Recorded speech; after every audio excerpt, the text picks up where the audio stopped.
You ready? There is a connection between the paranormal, UFOs, and the myths of ancient history. The clues are scattered across the landscape from a forbidden past, maybe even in your own backyard. There is a connection between the true nature of our reality, consciousness, and the unexplained. I'm Carl the Crusher. Let's explore the unknown.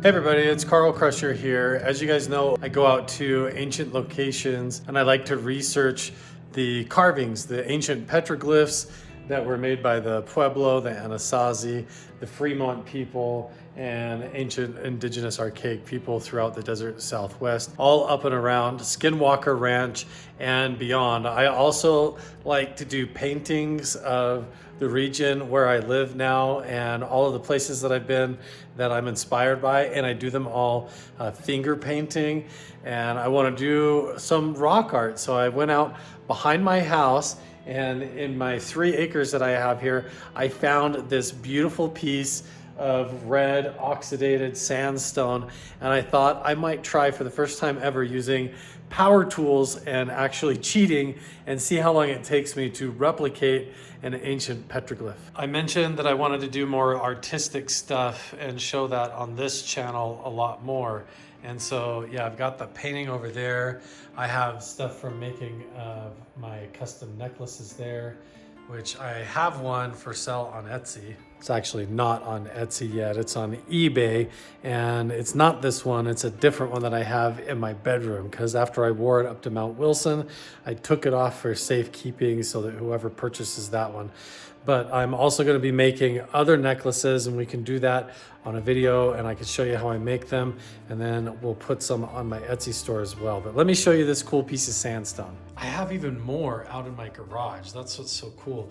This originally was one big piece that all flaked apart. It was layered together almost like pancakes stacked together. You can almost see the discoloration where those layers were, but the way that these were all stacked in like that, like flapjacks, made this really cool, like purpley, kind of maroon oxidized sandstone, and both sides look really cool. This flat side looks really nice. This one looks really cool. Maybe flip it over. That one we might leave more natural because it has all of that old ancient coral on it, and or white calcite. And these are good surfaces. So we'll just pick the best sides to put front forward like that, and we'll leave the natural sides natural on the back, and we'll carve that. And then see, I've got 2 different petroglyph patterns. There's this one here that totally looks like some sort of an entity opening a portal, like an intergalactic portal. And then look, here's almost like an animal and another little person falling out of the hole, or some sort of quantum entanglement thing. It's almost like a time travel. Like this looks like a galaxy or a portal opening. And then this is a petroglyph that indicates the Site Ka, or the legend of the giants up around Skinwalker Ranch. See how there's the big person with also the shield or the portal energy as well with this guy here. But look how there's these little people right next side of this, next to this giant person. There's always these weird anthropomorphic figures. But a lot of people think that this might be like a mushroom head or cap, but there's also indications that they're severed heads, right? Oh my gosh. So I'm gonna pick one or the other of these and then pick out a stone to kind of match and try to copy it. I'm sort of thinking like it would be cool. What if, I don't know which one's gonna be more difficult. What if I tried to do the Site Ka carving, and we'll pick one of these rocks that looks the most like it. What if we flip this one over and we try to do the Site Ka replication right there? All right, let's do it. I've never in my life attempted anything like this before, especially working with sandstone. So I've got a rotary tool right here that plugs in, and then I got a handheld one. I think I'm gonna try with the precision engraver first and be a little bit more careful. These are actually the safety goggles that I wore on the whole season 2 of Beyond Skinwalker Ranch. So that's gonna be coming out in June. Make sure and go follow on the main channel on YouTube to check out all the behind the scenes on that. But let's get started and see which one I'm gonna do. I think I'm gonna try the Sea Ka one first. If you ever get the chance to go up there near Skinwalker Ranch and drive up into the national park and see this, you gotta go check it out. This is one of the coolest places ever. There's also a whole series where I went with Chris Bartell and James Keenan, and we went up to this location and filmed it.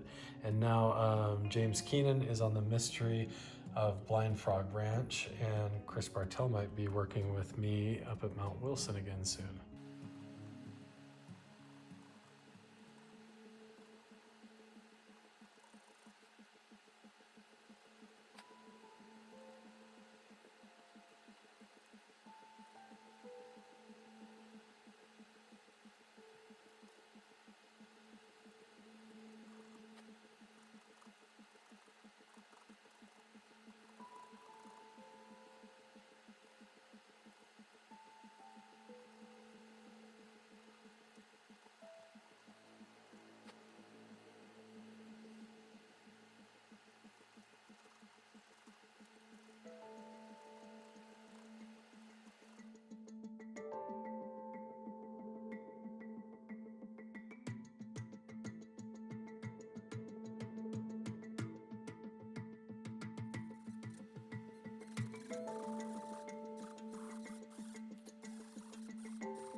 So far, so good. I'm gonna come back up here, clean up the headdress just a little bit. I did the pencil drawing just so I could get the space visualized, and then when I went in there, I decided to move the height up, fix the thing, and get the spacing a lot more accurate. So I think it's turning out actually really cool. So let's add the little severed head guy. We'll keep going. We're gonna finish his waist and legs. We're gonna at least get the giant done tonight.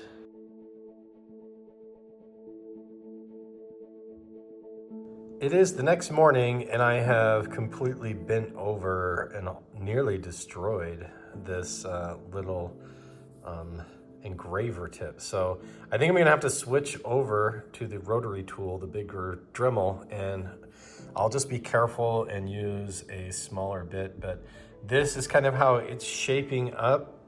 I know that it's not 100% accurate as far as to scale. I'm doing a lot of this freehand, and so I'm kind of, using a little bit of fudging and artistic freedom to fit everything in. So like this spiral and the character over here, I'm gonna get a little bit creative with to deal with this crack, but I think everything else is gonna line up nicely. But I'll tell you what, it's a lot more challenging to drill and Dremel in this. So when they would do this, indigenous people up 20, 30 feet up on a cliff wall, I mean, that's impressive. If they were standing up on a ladder and chiseling this away with just a rock, I can't imagine how long these full-sized ones must have taken them to do, because even just doing this is like, it's not easy even with power tools. Well, this must also be the wrong bit, because I completely ground off all of the grooves on this drill bit head. So it's completely smoothed off to a point, and all I did was a little bit of this and tiny bit of that. So not only was this tip too large, I completely ruined it already and barely got anything done. So sandstone is way tougher than you think. Here, we'll try to give this one a try.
tip of this thing is all wearing off flat too. I'm like, I am going through bit after bit just trying to do this sandstone right here, but it's starting to come together. I think the petroglyph, the little mini petroglyph, looks pretty cool.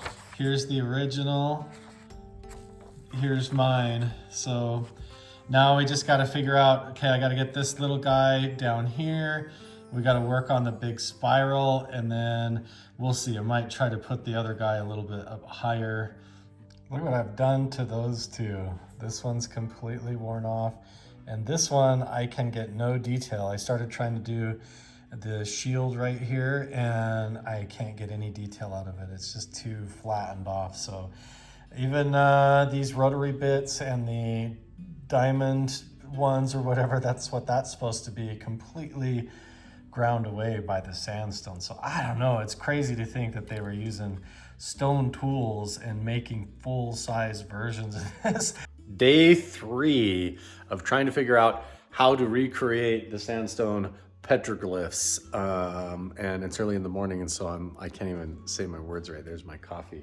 But I figured out a trick that I think unlocks a little bit of a secret as to maybe how ancient archaic people were carving these. So the Fremont people in the Pueblo, they may have waited for rain.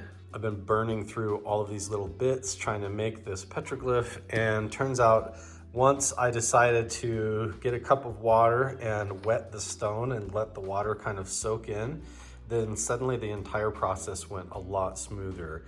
The drill bits lasted a lot longer. Even on the engraver, I was able to go back to the smaller engraving tool to get more detail.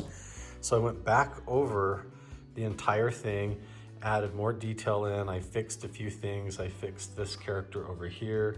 I worked on the shield, and there you have it. There's the final piece. There's the petroglyph on the right in the photo, and my attempt at recreation over here on the left. So it worked, and I think the trick was that you got to get the stone wet. And so it makes me wonder if the indigenous people that were carving these a long time ago, if they waited for rain or if they carried water like in clay pots or something when they went up there to do this. But what's interesting is even with this sandstone, this is just really brittle.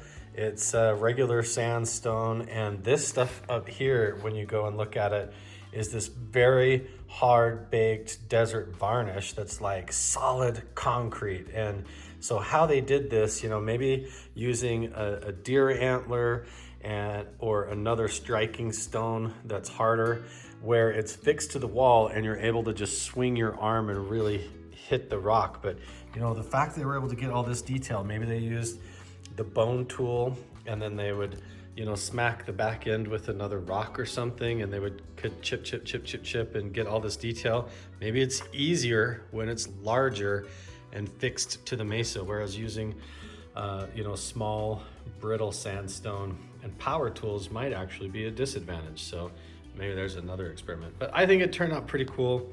It was a fun video to make. Let me know what you think down in the comments below. Should I do some more of this? Do you think I should sell it on my Etsy store, or maybe I'll just keep it? I don't know. It's kind of cool.